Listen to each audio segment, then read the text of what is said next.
started, and we can start with roll whenever you're ready. Very good. Let's call to order the Independence Economic Development and Incentives Commission for our October 20th meeting. Jordan, would you call the roll, please? Yes. Mr. Brew.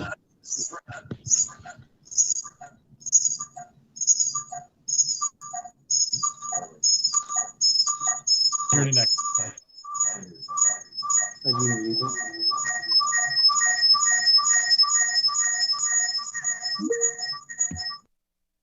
Commissioner Shirk. Here. Commissioner Templeton. Here. Commissioner Wiley.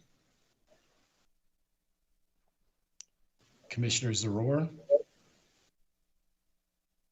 Commissioner Davis. Present. Commissioner Finke. Commissioner Roberson. Here. Commissioner Potter. Here. Chairman Cooney. Here. And then we'll go back to Ron Brew because I heard he was here. We just need to, I think, get him to unmute his phone.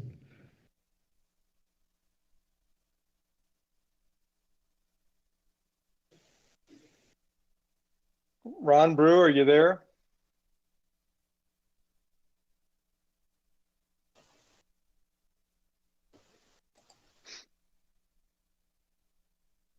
Do we have a quorum without Ron? I know he was talking a couple of minutes before we started the meeting.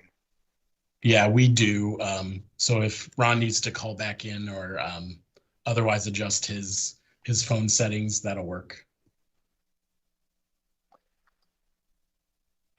All right, very good.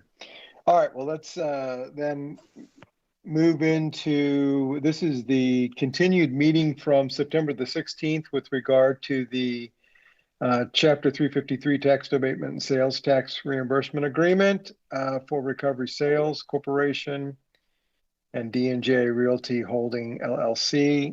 Is there any additional staff comment, Jordan, or anyone else from the city?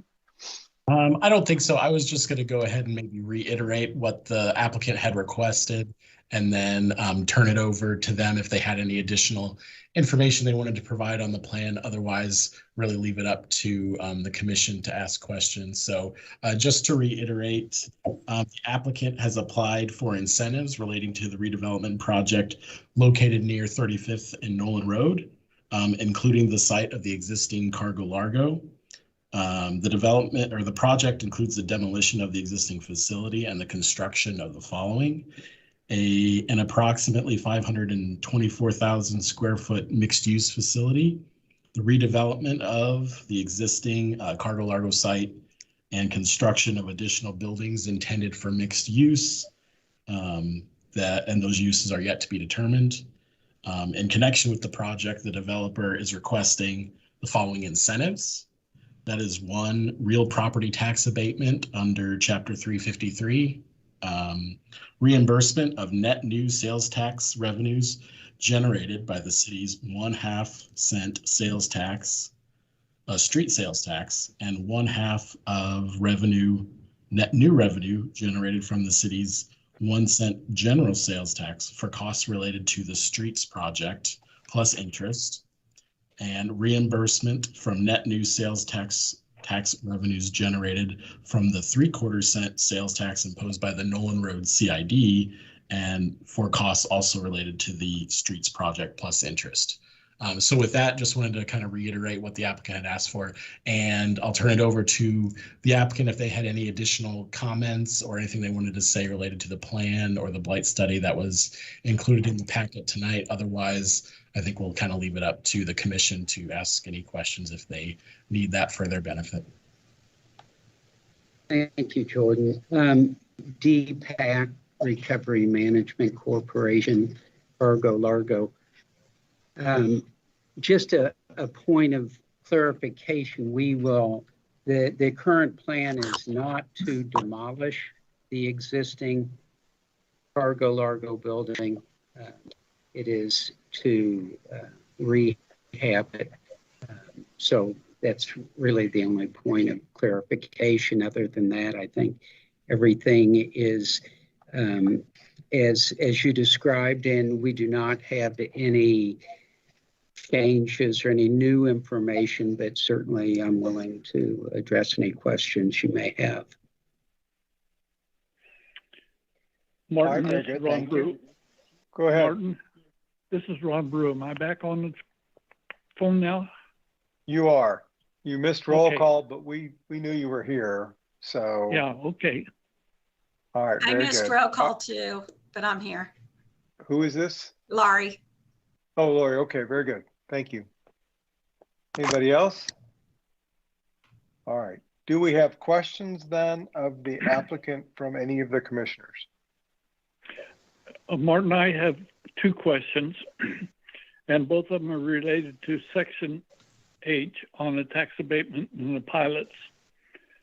The first question is, I'm assuming that the jurisdictions who receive tax payments now will continue to receive that same amount during the first 10-year period. So, That's correct. yeah, I can speak for that. This is Dave Martin, counsel to the city. There is a specific pilot that is built into this transaction to preserve the existing value for those taxing jurisdictions. Yeah. Okay, that was the first question. The second question is in the paragraph number 2. For the following 10 years, the payment will be 50% of the assessed evaluation. Now, I'm assuming that the assessed evaluation, because this says shall be, that the owner would not have the option to appeal that evaluation before the Board of Equalization. Is that correct? There's a limitation on the standard appeal right that occurs in the redevelopment agreement, and basically says that if the notice that they receive doesn't increase it by more than 5%, then they won't have the right to appeal in that tax year. But if it is in excess of that amount, they would be able to appeal it to the extent that it exceeded a 5% increase from the prior year. But there will not be appeal on that first 10-year assessment. On the 11th year, that assessment would not be available for appeal. It's not really tied to which year we are in the abatement process. It's tied to the first year after project completion and then subsequent years after that. Okay, all right, but it can go up 5%, but not more than 5%. Well, right. The limitation on their ability to contest it only goes up to 5%. So it could go up 10% and they just choose not to contest it. Yeah, okay, I understand that. Thank you. Other questions from the commissioners?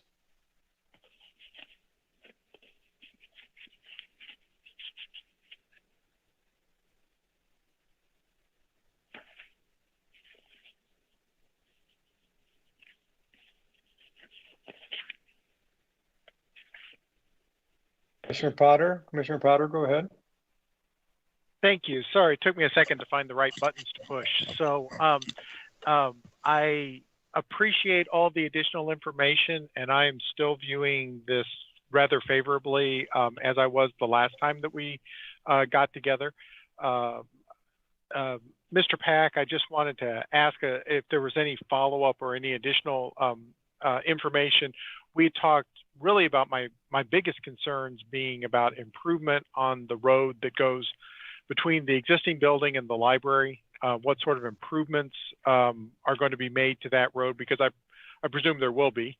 And then we had talked a little bit about trying to limit some of the heavier traffic, particularly during the library hours when there are lots of young children around.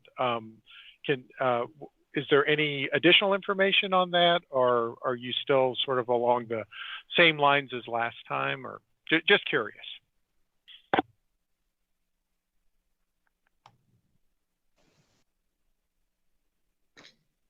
there are improvements, part of the public improvements, both to Weatherford, the North-South Street, and 35th Street, of course, the East-West Street, that improve that intersection. It's interesting. Of course, we won't have the same level of retail traffic taking that immediate right into what is now Cargo Largo's retail operation, because it will no longer be that. As far as being mindful of our neighbors and practicing, safe driving, that is of an utmost priority and will continue to be. At this point, there are no special hours that we've arranged to receive or not receive. I think when we get close to operational, or when we become operational, certainly if there's a special event at the library, it would be helpful to have some communication on that, and we can make sure that we take precautions to respond accordingly. That sounds like a great plan. Yeah, thank you. Sure. And I might add, Mr. Chairman, from the city's perspective, that the applicant has provided traffic study and proposed traffic improvements as part of the structure improvement. So those are being reviewed with staff and will be held to development standards. So just wanted to point out Mr. Potter's benefit. So, and that will include improvements to that intersection at 35th, and I'm assuming it'll be going north.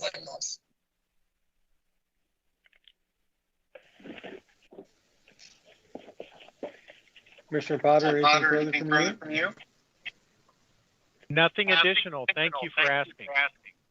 Very good. Other questions from the commissioners?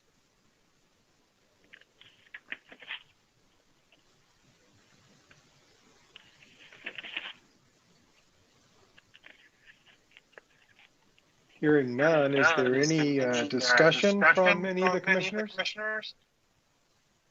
Mr. Pack, I wonder if I can get you to mute. I'm getting a lot of feedback.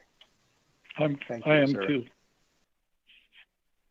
All right, questions, discussion from any of the commissioners?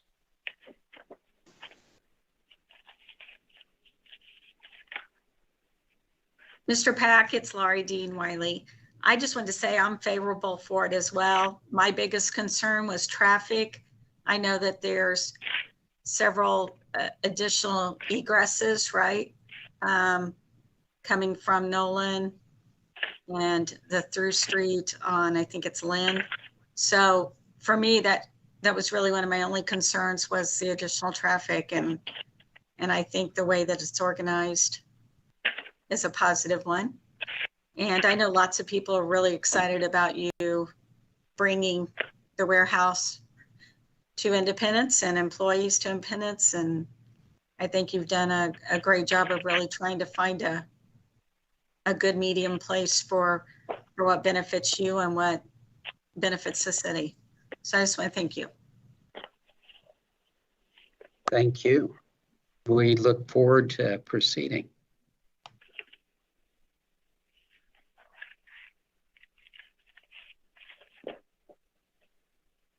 Any other discussion?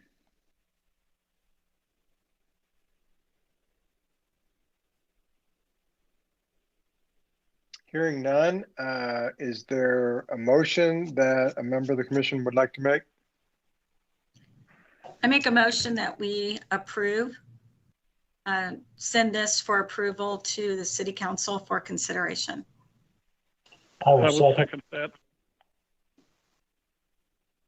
So there's been a motion and a second. Is there discussion with regard to that motion?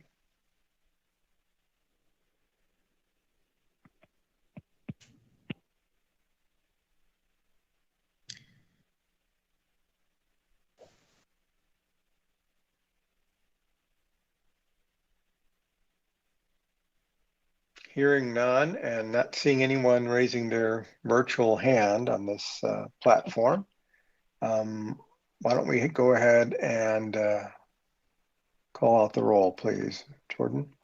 All right. Commissioner Brew, Yes. Commissioner Shirk,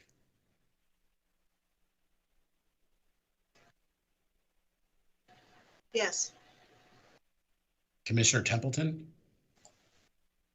I'm not sure if there seems to be an awful distortion, and I'm not sure if anybody else is getting it or not. Nope. Maybe it's just me then. I apologize. I'm not hearing though what you're saying. Jordan, I can hear you, but it's so distorted I can't hear what you're saying. So okay. Commissioner Wiley, Yes. Commissioner Davis, Yes. Commissioner Roberson, Yes. Commissioner Potter, Yes.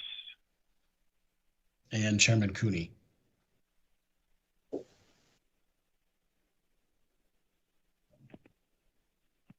Mr. Chairman? is that to me? I can't hear you. Yes. I vote, yes, thank you. I vote in favor. All right. That motion does pass. I'm sorry, I am not getting audio from anyone. So if everyone else is, Commissioner Dean is the vice chair, I think. Perhaps you should take over the operation of the meeting because I'm not hearing anything from anybody. All right. Well, sounds like the motion passed. Yeah, the motion did pass, and I don't believe there's any other business before us tonight. I did have one question. I don't think I've met Quentin Templeton, a new commissioner. Yeah, I think Jordan, you might know better than me. I think I've had like a meeting is all.